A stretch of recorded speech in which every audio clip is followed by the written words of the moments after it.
അത്യാവശ്യമായിട്ട് നമ്പർ വിളിക്കാൻ പറ്റാം. ടെലിഫോൺ ഡിപ്പാർട്ട്മെന്റിന് എന്റെ കൈ കിട്ടിയ. എടാ സന്ധ്യ, എവിടെ അതേ കാറില് പുറകിൽ വേറെ സ്ത്രീ ഉണ്ടല്ലോ, അതാരായിരിക്കും? ചിലപ്പോ അങ്കിളായിരിക്കും. അങ്കിളായിരിക്കും. നമ്പർ വേണ്ട. നമ്പർ ആരോ ആ പോണത്.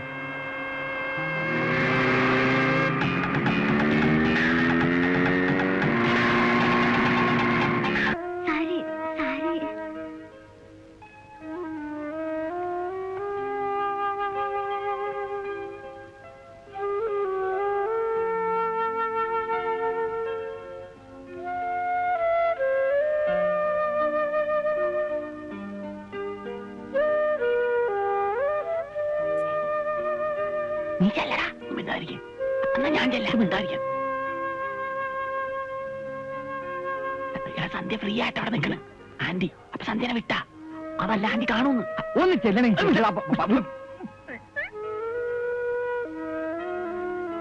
ഇവിടെ വാ, മിണ്ടാതെ. അയ്യോ, എന്താ വേണ്ടത്? സോറി, പിന്നെ ഒന്നുമില്ല. ജെട്ടി വേണം. എത്ര എണ്ണം വേണം? അത് ഒരു 7 എണ്ണം. 7 എണ്ണം എന്തിനാ? എല്ലാം കൂടെ ഒരുമിച്ചിടാൻ പോണം. അതല്ല, പിന്നെ ഒരാഴ്ചയിൽ 7 ദിവസമില്ലേ, ഓരോ ദിവസവും ഓരോന്ന്. അപ്പൊ എനിക്ക് 12 എണ്ണം വേണം. അതിന് 12 എണ്ണം. എടാ, കൊല്ലത്തിൽ 12 മാസങ്ങളില്ല, ഓരോ മാസം ഓരോന്ന്. അയ്യേ, എത്ര ദിവസം വെച്ചാ മല്ലിക ഇവിടെ നിർത്തുക? നീ പോയൊന്ന് നളിനാക്ഷനെ കാണണം. പറഞ്ഞ സമയത്ത് രൂപ കൊടുക്കാൻ പറ്റാത്തത് നമ്മുടെ തെറ്റ് തന്നെയാ. എന്ന് കരുതി കല്യാണം കഴിച്ച പെണ്ണിനെ ഇക്കാലത്ത് ആരെങ്കിലും വീട്ടിൽ കൊണ്ടാക്കുവോ? അതൊക്കെ പറഞ്ഞിട്ട് എന്താ കാര്യം? നമുക്ക് അവളുടെ ജീവിതം അല്ലേ മോനെ വലുത്. അവളെ വിളിച്ചുകൊണ്ട് പോകാനുള്ള ഏർപ്പാട് നീ ഉണ്ടാക്കണം. അധികം വൈകാതെ എങ്ങനെയെങ്കിലും രൂപ എത്തിക്കാമെന്ന് നീ നളിനാക്ഷനോടൊന്ന് പറഞ്ഞു നോക്ക്.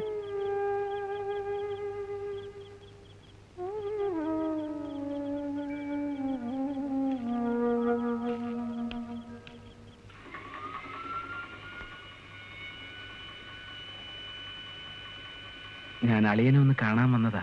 എന്താ, രൂപ ശരിയായോ? അതിനെക്കുറിച്ച് സംസാരിക്കാനാ വന്നത്. എന്ത് സംസാരിക്കാൻ? രൂപ റെഡിയാകുമ്പോ അറിയിച്ചാ ഞാൻ വന്ന് മല്ലികയെ കൂട്ടിക്കൊണ്ട് പോന്നോളാം. ഞാൻ പറയുന്നത് എന്താണെന്ന് കേൾക്കാനുള്ള സന്മനസ് അളിയനൊന്ന് കാണിച്ചുകൂടെ? എന്താ പറയാൻ പോകുന്നതെന്ന് എനിക്കറിയാം. മല്ലികയെ വീട്ടിലേക്ക് വിളിച്ചോണ്ട് പോകണമെന്നല്ലേ അമ്മ പറയുന്നതിനപ്പുറം എനിക്കൊന്നും ചെയ്യാൻ നിവൃത്തിയില്ല. അമ്മയെ അനുസരിക്കരുതെന്ന് ഞാൻ പറയില്ല, അനുസരിക്കണം. പക്ഷേ സ്വന്തമായിട്ടൊരു തീരുമാനം എടുക്കാനുള്ള കഴിവൂടെ ഉണ്ടായിരിക്കണം. പറഞ്ഞ പ്രകാരം രൂപ തരാൻ കഴിഞ്ഞില്ല. അന്നത്തെ സാഹചര്യം അതായിരുന്നു എന്ന് കരുതി ഭാര്യയെ വീട്ടിൽ കൊണ്ടാക്കുന്നത് ഇപ്പോഴത്തെ ചെറുപ്പക്കാർക്ക് ചേർന്നതാണോ? എന്തിനാ ഇത്രയൊക്കെ പറയുന്നത്? ഞാൻ പറഞ്ഞില്ലേ, അമ്മ പറയുന്നത്. ഓഹോ, അമ്മ പറഞ്ഞിട്ടാണല്ലേ അവളെ വീട്ടിൽ കൊണ്ടുവന്നാക്കിയത്? കല്യാണം കഴിഞ്ഞിട്ട് 3 മാസം തികഞ്ഞേ ഉള്ളൂ. അവളിപ്പോ 2 മാസം ഗർഭിണിയാ. അതോ അമ്മയോട് ചോദിച്ചിട്ടായിരുന്നോ? പണം കിട്ടിയിട്ട് മതിയായിരുന്നല്ലോ. അപ്പോ അമ്മ പറയാത്തതും ചെയ്യാൻ അറിയാം. എന്തിനാണെന്ന് പറഞ്ഞ് നടക്കുന്നത്? എന്നെ ആക്ഷേപിക്കാനാണോ ഇങ്ങോട്ട് പോകുന്നത്? ക്ഷമിക്കണം, പെട്ടെന്ന് ഞാൻ എന്തൊക്കെയോ പറഞ്ഞുപോയി. എന്റെ പെങ്ങളുടെ കണ്ണീരും കണ്ടുകൊണ്ടാ ഞാൻ ഇങ്ങോട്ട് വന്നത്. ഉടനെ തരാൻ രൂപ എൻ്റെ അടുത്തുണ്ടാവില്ല. അളിയന്റെ അമ്മയ്ക്ക് രൂപ കിട്ടിയേ മതിയാവുന്നുണ്ടെങ്കിൽ ഞങ്ങളുടെ വീടിന്റെ ആധാരം തരാം. അത് അമ്മയെ ഏൽപ്പിച്ചോളൂ. അളിയൻ വന്ന് മല്ലികയെ വിളിച്ചോണ്ട് പോരണം.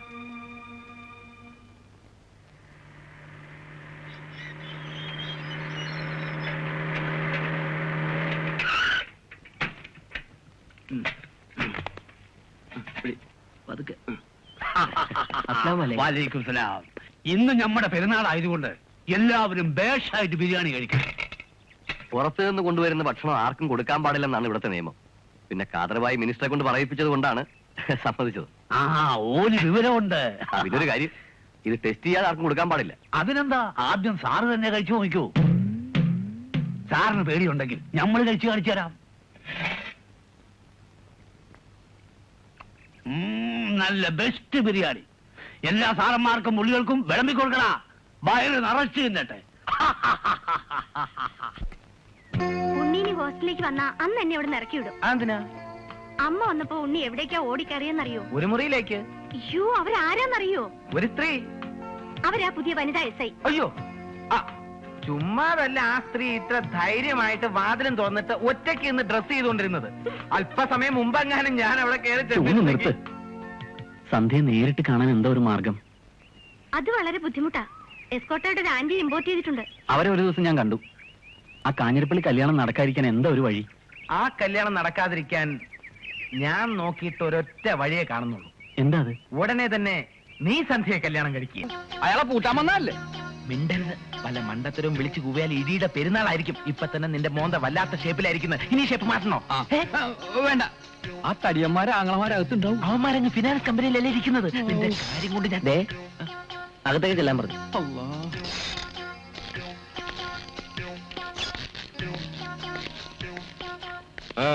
എന്താ? ഞങ്ങള് കലാദർശനിൽ നിന്നും വരുന്നവരാ. പിരിവിനായിരിക്കും. സാധനം തരത്തില്ല. കാലണ കിട്ടിയിട്ട് എന്തിനാണ് ഇപ്പൊ? അതല്ല, പിരിവിനല്ല, മുതലാളിയോട് ഒരു പേഴ്സണൽ കാര്യം ഡിസ്കസ് ചെയ്യാൻ വന്നതാ. ഇരിക്കൂ.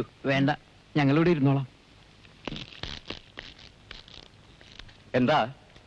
ഞങ്ങളുടെ കൂടെ ഒപ്പമുണ്ടായിരുന്ന സാബുവിന് മുതലാളിയുടെ മോള് സന്ധ്യയുമായിട്ട് അല്പ താല്പര്യം ഉണ്ടായിരുന്ന കാര്യം അറിയാമല്ലോ. തറക്കണ്ട അച്ഛനോട് മുതലാളി ഇതേക്കുറിച്ച് പറഞ്ഞപ്പോ അച്ഛൻ അവന് ഒരുപാട് വഴക്ക് പറഞ്ഞു. ഇത്രയധികം പണവും പ്രതാപവും സൗന്ദര്യമുള്ള ചെറിയാച്ചൻ മുതലാളിയുടെ മകളെ പ്രേമിക്കാൻ തനിക്ക് എന്ത് യോഗ്യതയാണുള്ളതെന്നും പറഞ്ഞ അവൻ പൊട്ടി പൊട്ടി കരയാണ്. കരച്ചിൽ നിർത്താനുള്ള ഒരു ഗുളികയും കൊടുത്തിട്ടാ ഞങ്ങളിപ്പോ ഇങ്ങോട്ട് പോകുന്നത്. സന്ധ്യയുടെ കാര്യത്തിൽ അവൻ ഇപ്പോഴും അത്രക്ക് ഫീലിംഗ് ഉണ്ട്. അത് തെറ്റായി പോയിന്നുള്ള ഫീലിംഗ്. അവന് മസ്കറ്റിലൊരു ജോലി ശരിയായിട്ടുണ്ട്. 14-ാം തീയതി അങ്ങോട്ട് പോവുക. നേരിട്ട് വന്ന് മുതലാളിയോട് കുറ്റസമ്മതം നടത്തണമെന്ന് സാബുവിന് ആഗ്രഹമുണ്ട്. പക്ഷെ ഫേസ് ചെയ്യാനുള്ള ശക്തി ഇല്ലാത്തതുകൊണ്ടാണ് ഞങ്ങളെ ഇങ്ങോട്ട് പറഞ്ഞയച്ചത്. പിന്നെ ഇനി മുതലാളി അവനെ കുറിച്ച് ഓർത്ത് മനസ്സ് വിഷമിപ്പിക്കണ്ട. മനസ്സമാധാനത്തോടെ സാവധാനം സന്ധ്യയുടെ വഴി നടത്തിയാൽ മതി. ഇപ്പോഴെങ്കിലും നല്ല ബുദ്ധി തോന്നിയല്ലോ. അതുകൊണ്ട് എനിക്കൊരു ജോലി ഒഴിവായി കിട്ടി. പിന്നെ ഞങ്ങളെ കല്യാണം വിളിക്കണം. കല്യാണ ദിവസം നമുക്ക് കലാദർശനയുടെ മ്യൂസിക് പരേഡ് നടത്താം. ഏതായാലും സന്ധ്യയുടെ കല്യാണം കലക്കണം, ഗംഭീരമാക്കണം. ഞങ്ങൾ ശത്രുക്കളല്ല, മിത്രങ്ങളാണെന്ന് സന്ധ്യയുടെ ബ്രദേഴ്സിനോട് കൂടി ഒന്ന് പറഞ്ഞേക്കണം. എന്നാൽ ഞങ്ങൾ ഇറങ്ങട്ടെ മുതലാളി? ഇരിക്കണം, ചായ കുടിച്ചിട്ട്. വേണ്ട, ഇപ്പൊ തന്നെ ഞങ്ങളുടെ മനസ്സ് നിറഞ്ഞു. ഇറങ്ങിക്കോട്ടെ. നിന്റെ നമ്പർ കളിക്കടാ. എന്താ നമ്പർ എത്രയാണെന്ന്? മുതലാളിയുടെ ടെലിഫോണിന്റെ. 44346. ഞാൻ പറഞ്ഞില്ലേ നമ്പറിന് മാറ്റമില്ലെന്ന്. നമ്മളെ പേടിച്ചിട്ടായിരിക്കും അവനെല്ലാം ഉപേക്ഷിച്ച് ഗൾഫിൽ പോകുന്നത്. ഏതായാലും ഇപ്പോഴാ എനിക്ക് മനസ്സിന് സമാധാനമായത്. ഒന്നുമില്ലെങ്കിൽ അവനും സന്ധ്യയും തമ്മിൽ അടുപ്പമാണെന്ന് നാട്ടുകാരറിഞ്ഞ കുറച്ചിലാർക്കാ? നമുക്കാ. ഇനിയിപ്പൊ കാഞ്ഞിരപ്പള്ളിക്കാര് പറഞ്ഞതുപോലെ പെരുന്നാൾ കഴിഞ്ഞിട്ട് മതി കല്യാണം. സാബു ഗൾഫിൽ പോയാൽ തന്നെയും ഇവളുടെ മനസ്സിൽ ഇപ്പൊ എന്താണെന്ന് ആർക്കറിയാം?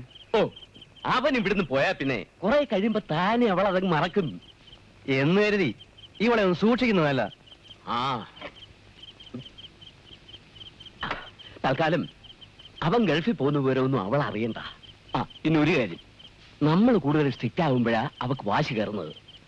അതുകൊണ്ട് ഇനി അവക്ക് പുറത്തേക്ക് ഇറങ്ങാനുള്ള സ്വാതന്ത്ര്യം കൊടുത്തേര്. അച്ഛൻ എന്നതായി കാണിക്കുന്നേ? എന്നതാടാ തീർത്തോ? ഞങ്ങൾക്കൊന്നും വേണ്ടായോ? ഇന്നലെയല്ലേ ഒന്ന് കൊണ്ടുപോയത്. അത് അപ്പോഴേ തീർന്നില്ലയോ അച്ഛാ? അതിങ്ങതാ ഒന്നും ആയില്ലേ. ഇന്ന് ഇത്രയും മതി. വാടാ ഫിലി, ആകെ ഇനി 2 പെഗ്ഗേ ഉള്ളൂ. ഒരു മൂട് അങ്ങനെ സന്ധ്യ ചെറിയാൻ വീട്ടുതടങ്കലിൽ നിന്ന് പുറത്തിറങ്ങി. ഉണ്ണി പറഞ്ഞതൊക്കെ ഡാഡി അപ്പാടെ വിശ്വസിച്ചിരിക്കുക. ഏതായാലും ഉണ്ണിയുടെ അഭിനയം കലക്കി. ഇച്ചാമാര് പറയുന്നതേ അവരെ പേടിച്ചിട്ട് സാബു ദുബായി പോകാൻ പോകുന്ന. പുറത്തിറങ്ങാനുള്ള സ്വാതന്ത്ര്യം കിട്ടിയെന്ന് വെച്ച് രണ്ടുപേരും കൂടി എല്ലായിടത്തൊന്നും ചുറ്റിക്കറങ്ങാന്ന് വിചാരിക്കണ്ട. ഇനി പിടിച്ചാലേ കാഞ്ഞിരപ്പള്ളിക്കാരൻ കാനഡയിലേക്ക് കൊണ്ടുപോകും. സന്ധ്യയുടെ മേലെയുണ്ട്. ആന്റി അങ്കിളും മോർണിംഗ് ഫ്ലൈറ്റിനാണല്ലോ എത്തിയത്. ഇവിടെ വിളിച്ചിരുന്നു എന്ന് പറഞ്ഞു. ഞാൻ ഉണ്ടായിരുന്നില്ല.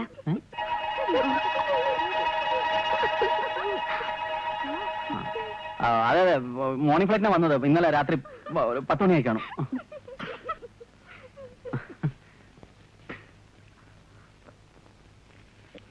സന്ധ്യ എന്റെ മുറിയിലുണ്ട്. ഇവിടെ നിന്ന് സംസാരിച്ച കുഴപ്പം. സാബ് മുറിയിലേക്ക് വന്നോളൂ. Okay, thank you. അയ്യോ, എന്റെ കൂടെയല്ല, ഞാൻ ആദ്യം പോവാം. ആരും കാണാതെ വന്നാ മതി. Room number 4. ഹലോ.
എന്തൊരു വേഷം ഇത്? ഇതിന്റെ അകത്തൊന്ന് എത്തിപ്പെടാൻ മാത്രമേ അറിയാവൂ.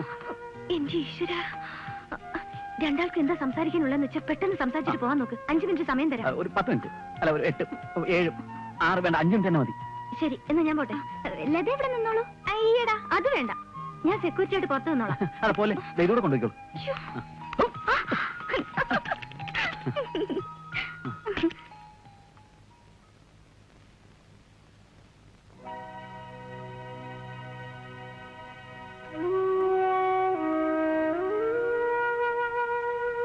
എന്താ സന്ധ്യ ഇത്? ഈ കണ്ണീര് കാണാനാണോ ഞാൻ ഇങ്ങോട്ട് വന്നത്? സാബു എല്ലാം തമാശയായിട്ടാ എടുത്തിരിക്കുന്നത്. തമാശയോ? സന്ധ്യ എന്താ അങ്ങനെ പറഞ്ഞത്? സാബു കുറച്ചുകൂടി തന്റെ ഇടം കാണിക്കണം. സാബു വിളിച്ച എവിടെ വേണമെങ്കിലും ഇറങ്ങി വരാൻ ഞാൻ തയ്യാറാ.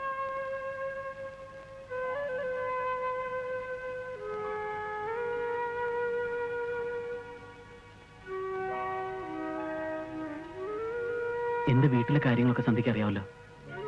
എനിക്ക് കുറച്ചുകൂടെ സമയം വേണം. എല്ലാവരുടെ ആശീർവാദത്തോടു കൂടി നമ്മൾ വിവാഹിതരാകുമെന്ന് എനിക്ക് തോന്നുന്നില്ല. ഏതെങ്കിലും രജിസ്ട്രാറുടെ മുമ്പിൽ വെച്ചായിരിക്കും നമ്മുടെ കല്യാണം.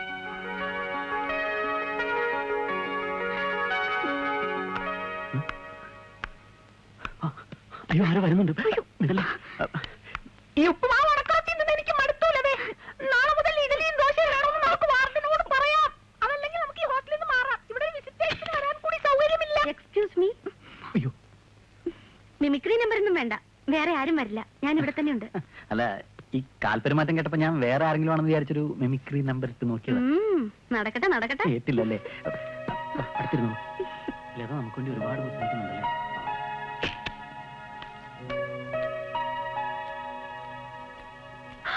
അയ്യോ അമ്മ, അയ്യോ അമ്മ വരുന്നു. വരാൻ പറയൂ. എന്റെ അമ്മേ. സാബിന്റെ അമ്മയല്ലേ എന്റെ അമ്മ. ആരുടെ അമ്മയെന്താണ്? ഞാനിപ്പോ ബാത്റൂമിൽ വിളിക്കാം. അയ്യോ, അവിടെ ബാത്റൂം ഇല്ല. അമ്മ പിന്നെ പുറത്തോട്ട് പോവാം. ഇങ്ങോട്ട് പോണ്ട, അമ്മ ഞാൻ പിന്നെ എന്ത് ചെയ്യും? ഞാൻ എവിടെ കെട്ടി തൂങ്ങുന്നു? അയ്യോ, ശരി, ഇവിടെ കിടക്കാം. ഇവിടെ കിടന്ന് അമ്മ കാണൂലേ? അയ്യോ, താഴത്ത് വിളിക്കാം. അയ്യോ അമ്മേ, സന്ധ്യ ഉണ്ടായിരുന്നു ഇവിടെ. എപ്പോ വന്നു? അത് ഞാൻ ഇപ്പൊ വന്നേള്ളൂ. നിനക്കിന്ന് ക്ലാസ് അല്ലേ മോളെ? ഇന്ന് ഉച്ചയ്ക്ക് ശേഷം. ഞാൻ ഇന്ന് അമ്മയുടെ കാര്യം ഓർമ്മിച്ചതേ ഉള്ളൂ. ഞാൻ സന്ധ്യയോടും പറഞ്ഞു, അല്ലേ സന്ധ്യ? അതെ. എന്തൊരു ചൂടാ. കോഴിക്കോടേക്കാളെ എറണാകുളത്ത് ചൂട് കൂടുതലാ അല്ലേ മോളെ? അതെ അതെ.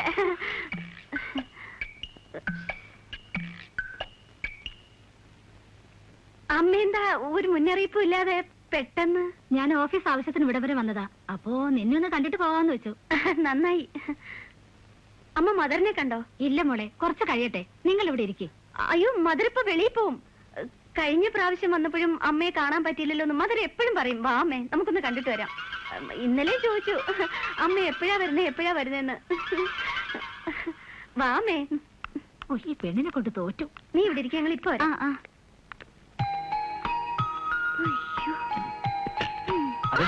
ഏതായാലും പോലെ ഒന്നും പറയണ്ട, പോകാൻ.